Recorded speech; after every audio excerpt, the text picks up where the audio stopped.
Hello मेरी प्यारी बच्चों, आज हम कर रहे हैं क्लास 6 हनीसकल बुक से एक और मज़ेदार पोयम द क्वारल यानी कि झगड़ा।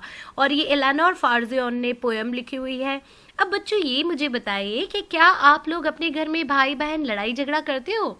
तो मैं तो अपने भाई के साथ बहुत लड़ाई झगड़ा करती थी। हम दोनों इतना लड़ते थे कि लड़ते लड़ते हमारे पेरेंट्स को हमारे बीच में इन्वॉल्व होना पड़ता था और झगड़ा शुरू होता था बिल्कुल छोटी सी बात पे, और दिन के ख़त्म होने तक वो बहुत बड़ा हो जाता था और फिर लास्ट में उसका अंत बड़ी प्यार से निमट जाता था। तो देखो उसी तरीके की कुछ यादें ताज़ा करते हैं और इस पोएम को समझते हैं। It is common for brothers and sisters to quarrel. तो बच्चों हर घर में ये झगड़े होते हैं। हर क्वारल का मतलब होता है झगड़ा। तो ये हर घर में होते हैं, हर भाई बहन लड़ते हैं और उस लड़ाई का एक अपना मज़ा होता है। अगर ये लड़ाई नहीं होगी ना तो मज़ा ही नहीं आएगा। Although sometimes they may not even be able to say why they quarrel। और कभी कभी तो आपको पता ही नहीं चलेगा कि झगड़ा किस बात पे हुआ। कभी भी आप एवं ही लड़ लोगे।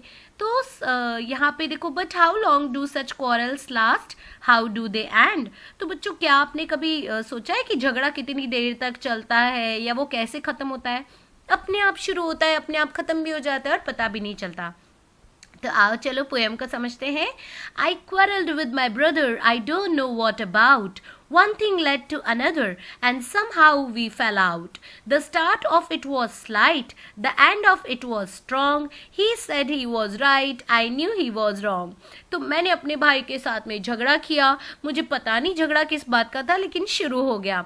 एक चीज़ से दूसरी चीज़ निकल के आने लगी। एक बात से दूसरी बात, दूसरी बात से तीसरी बात, झगड़ा चलते ही जा रहा था। अच्छा तूने ऐसे किया था, उस दिन तो तूने ऐसे किया था, वैसा हुआ था, वैसा नहीं हुआ था। इस तरीके से बातें बढ़ती जा रही थी। The start of it was a slight. और जब शुरू हुआ ना तब थोड़ा धीरे से हुआ था, मतलब कोई ज्यादा बड़ी बात नहीं थी, कुछ नहीं हुआ था। लेकिन the end of it was strong, लेकिन एंड तक तो वो इतना बड़ा हो गया। He said he was right, I know he was wrong. तो वो कह रहा था कि वो सही है, लेकिन मुझे पता था कि वो गलत है। मतलब हम दोनों सही गलत में लड़ रहे थे। We hated one another. The afternoon turned black। और हम दोनों एक दूसरे से नफरत कर रहे थे कि तू तो मेरा भाई नहीं होना चाहिए, तू मेरी बहन नहीं होनी चाहिए, नहीं तू अच्छा नहीं है, तू अच्छी नहीं है, ऐसे करके हम लड़ रहे थे। और पूरी आफ्टरनून टर्न ब्लैक का मतलब उदास, एकदम लड़ाई झगड़े में सारा दिन बर्बाद हो गया, आप ऐसे कह सकते हो। Then suddenly my brother thumped me on the back and said, "Oh, come along. We can't go on all night. तो अचानक से फिर मेरे भाई ने thumbed me on the back. Thumbed का मतलब होता है पीठ को थपथपाना। और उसने कहा कि चलो छोड़ो, अब हम सारा दिन तो नहीं लग सकते ना, सारी रात इसके अंदर नहीं, चलो आओ मेरे साथ, आओ मेरा साथ दो। I was in the wrong, so he was in the right।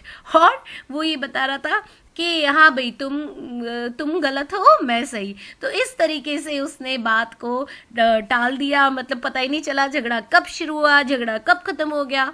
और इस तरीके से बातें हर घर में इस तरीके से बच्चे लड़ते हैं और बहुत मज़ा आता है। अब देखो वर्किंग विद द पोएम देखते हैं बच्चों क्या क्या चीज़ें हैं। With your partner try to guess the meaning of the underlined phrases। तो बच्चों फैल आउट का मतलब और टर्न ब्लैक का मतलब क्या है? तो बच्चों फैल आउट का मतलब क्या होता है? टर्न ब्लैक का मतलब होता है उदास होना, है ना। फैल आउट का मतलब होता है क्वारल यानी झगड़ना। And somehow we fell out यानी हम दोनों एक दूसरे के ऊपर भड़क गए, झगड़ा करने लगे। द आफ्टरनून टर्न ब्लैक का मतलब होता है कि afternoon was spoiled due to our tense mood. तो हमारे पूरे दिन जो था, हमारा आफ्टरनून था, वो जो बिगड़ गया था। Read these lines from the poem. One thing led to another. The start of it was slight. The end of it was strong. The afternoon turned black. Thumped me on the back। तो इन poem को हमने discuss with your partner what these line mean. तो one thing led to another, एक चीज़ से दूसरी चीज़ शुरू हो गई। फिर the start of it was slight, और जो स्टार्ट था वो तो बहुत ही माइनर था, बहुत ही छोटा था, पिटी था, छोटी सी बात पे हो गया। तो इस तरीके से आप अपने फ्रेंड के साथ, अपने पार्टनर के साथ इसको डिस्कस करो। Describe a recent quarrel that you have had with your brother, sister or friend. How did it start? What did you quarrel about? How did it end?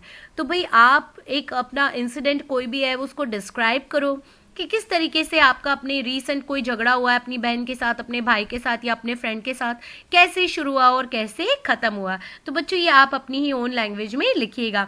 I hope आपको poem बहुत अच्छी लगी होगी, बड़ा मजा आया होगा।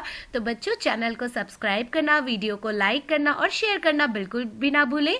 आपका favourite channel knowledge is wisdom.